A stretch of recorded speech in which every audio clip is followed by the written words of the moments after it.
Hello everyone, thanks for joining me. Here we will be making the Wings of Fire family tree for Book 1. We'll be discussing the characters of the Wings of Fire novels and their family connections. To do this, I'll be reading through the novel from start to finish. I will gather information by highlighting main events and character introductions. As we progress, a visual map will appear on screen, with lines pointing towards each dragon to signify connection. Different colors will show a particular type of connection. By the time we finish the map, it should be clear to see who is related to who. This video will only focus on Book 1 though, so if there are any family connections shown in later books, it will not be here. Because this is a family tree, there are a few rules that need to be clarified. First off, we will be including biological families, for obvious reasons. Secondly, we'll be using the found family trope to help organize some dragons. As an example, we'll be using the Dragonets of Destiny. Although they were born together, they are not bound biologically. Instead, their collective experiences help build a sibling bond despite their origins being completely different from one another. For anyone who is curious, found families, or family of choice, is the idea of bonding a group of characters together based on mutual experiences rather than by blood. Thirdly, we'll also be including relationships, whether they are official or merely crushes. This could include something like Peril having romantic feelings for Clay. Finally, we will not be discussing who hates which dragon. This is because in a world full of war and disagreements, there will be a lot of hate. This may cause complicated connection issues, which can make the whole map just illegible. One more thing, I am basing my information off the novel, graphic novel, and guidebook. So if you're wondering where I get my information from, then there you go. Alright, let's begin. Before we are even introduced to the Dragonets of Destiny, or DoDs, we meet a few essential characters. I'm talking about the Sandwing sisters who blaze, blister, and burn, and their mother who was killed by a scavenger. We'll assume that the sisters also had a father. As far as I know, they're all biological sisters, even though they hate each other. Now, after the titular Dragonet prophecy, we get the prologue of the first book. We follow an Icewing named Vitter. Unfortunately, the Icewing is killed along with the prophecy's Wings of Fire by the hand of Burn. The books don't tell us anything much about Vitter, other than he was with the Talons of Peace. This means that we don't know if he had any eggs or other siblings. Speaking of the Talons, we are introduced to Kestrel, Dune, and Webbs, who act more like workmates rather than friends. The prologue also tells us of a MudWing dragon named Asha, who was meant to be another carer for the Dragonets. If Asha and Vitter survived to be additional carers, maybe the rest of the Talons would have been more friendly to the Dragonets. This would also infer that the Skywing egg survived, which could have improved Kestrel's standing with the DoDs. Whether this would have changed her harsh teaching practices, we wouldn't know. The entire story would play out differently though. Now we have the Dragonets of Destiny. In a practice fight with Kestrel, we are introduced to Clay, the MudWing of the group. During the fight, we are met with Tsunami, the Seawing. He helps Clay out of the fight, and they both race off to their friends who are feasting. After dinner, Clay is scared by a little cinnamon bun known as Sunny, the Sandwing. Although she's not your typical Sandwing, she is definitely a valued member of the Dragonets of Destiny. The three dragons make their way to the study caves where we meet the scroll-loving Nightwing, Starflight, and the future Rainwing Queen, Glory. The five perform the historical reenactment of the Sandwing Queen's death where we find out the name of the Sandwing sisters' mother, Queen Oasis. It's clear that these five dragonets act more like family more than friends despite being from different tribes. A particular Nightwing, however, has a crush on the cinnamon bun Sandwing. Later under the mountain, Clay, Tsunami, Glory, and Starflight investigate a noise while Sonya is occupied.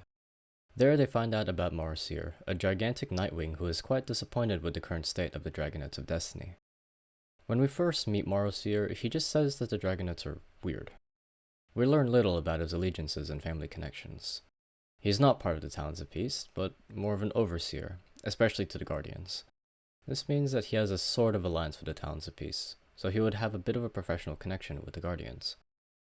Marosir is not in the mountain for long though, as he has plans for a few of the Dragonets. With threats to remove Glory completely, the DoDs band together to escape the mountain. After Clay and Tsunami make it through an underwater system, they meet Queen Scarlet, a Skywing allied with Burn who follows them back to their cave. This allows the Queen to capture the rest of the Dragonets. Unfortunately, it means the death of Dune and Kestrel being captured. Luckily, Webbs manages to escape the chaos after beating up a few dragons. In the Sky Kingdom, Clay is separated from his friends, but meets a fiery dragon by the name of Peril. After an incredibly short battle with a Sandwing, Peril talks to Clay at night where she recounts her mother's death. She also reveals that she's the champion of Queen Scarlet, and they have a mother and daughter connection. That would mean that Peril is Queen Scarlet's adopted daughter. I should also mention that the Sandwing's name is Horizon. On the family tree, he doesn't really go anywhere, so he has his own spot. Speaking of dead dragons, Peril also reveals that she absorbed her brother's fire when he was in their egg. She ended up burning her own sibling before the pair even hatched. We have our first unnamed sibling on the board with Peril's brother. Before Peril leaves, she gives off a hint of feelings for Clay.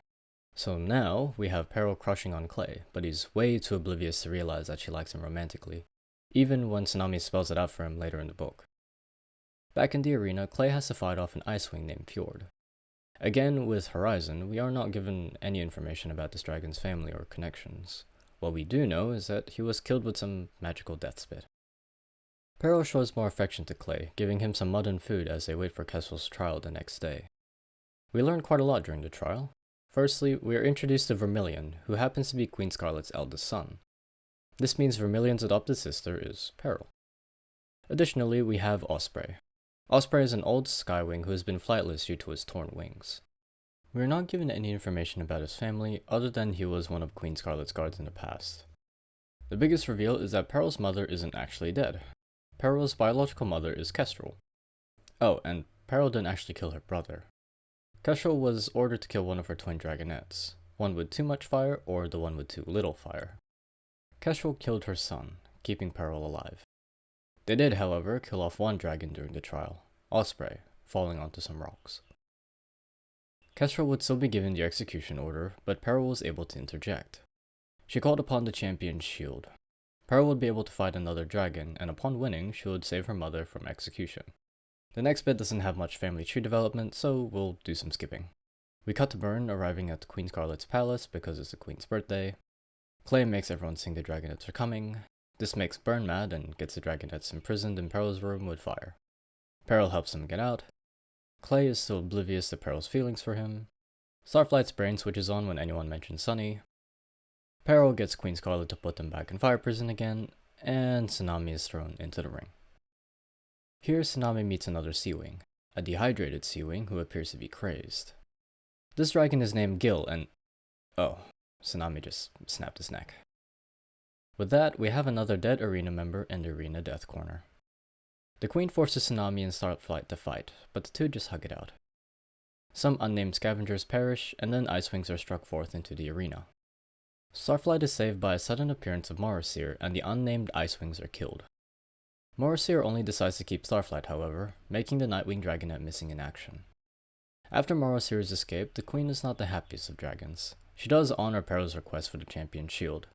The unfortunate thing is that the dragon she needs to beat is Clay. Peril and Clay fight and chat in the arena. Everyone seems to be distracted by the pair. Suddenly, more magic death spit is flung at Queen Scarlet. While the queen is in agonizing pain and the whole stadium is in a panic, the DODs escape with Kestrel. Kestrel gives more important information to the dragonettes and Peril. She reveals that Tsunami's egg was taken from the royal hatchery, making her the missing daughter of the Seawing Kingdom. This makes Queen Coral her mother. Peril decides to go back to the Sky Kingdom, and Kestrel leaves the dragonettes to go elsewhere. The dragonettes, without Starflight, begin their trek towards the MudWing Kingdom. There we find out that Asha was sisters with Clay's mother, Cattail. Upon meeting Cattail, however, we learn that Clay was sold to the Talon for 2 cows. Clay indeed has a father, but is currently unnamed. It's not all bad though, as we're also greeted by a whole group of young MudWings. These MudWings were way more comforting than Clay's mother. In fact, they were Clay's siblings, as they are meant to be part of the same nest before Clay was traded. The MudWings included Reed, Sora, Pheasant, Marsh, and Umber. It's not all great though, because they recently lost a sister named Crane. We also learned that Clay was supposed to be the big wings of the group. The big wings being the one who breaks open their siblings' eggs and leads them. Despite Clay finding his place among the MudWings, he decides to help end the war by fulfilling the prophecy with his friends. As Clay returns to his friends, they plan to bring Starflight back and... the Nightwings just dropped him off. Well, Starflight is no longer missing in action. Now the dragonettes decide to go meet Tsunami's mother in the Seawing Kingdom. In the epilogue, we cut to Morasir, Kestrel, and Blister. Here we find out that Morasir is actually allied with Blister, and by extent, the whole Nightwing Kingdom. We also learn that Blister claws Kestrel's throat, and she dies. And with that, we've reached the end of Book 1. Here are the final trees put together. Despite Clay having a terrible mother, he found his biological family and his place among the Dragonets of Destiny. Okay, just a few side notes. This is in post, so I can say whatever I want. There's no script. I really thought Kestrel was going to survive. Before reading the epilogue, and she went off to wherever, I hoped that she was going to return for another book and probably like reunite with Peril. But I could not have been more wrong about that. But yeah, that was it for Wings of Fire Book 1. The trees will definitely change if I plan to do the other books as well, and there may be some incorrect information. I might have overlooked some things, but this should be it for Book 1 though. And I know fully well that there are some connections in this that haven't been made, but the reason why they're not here is because we discover them in another book. But thank you all for listening, and have a good one.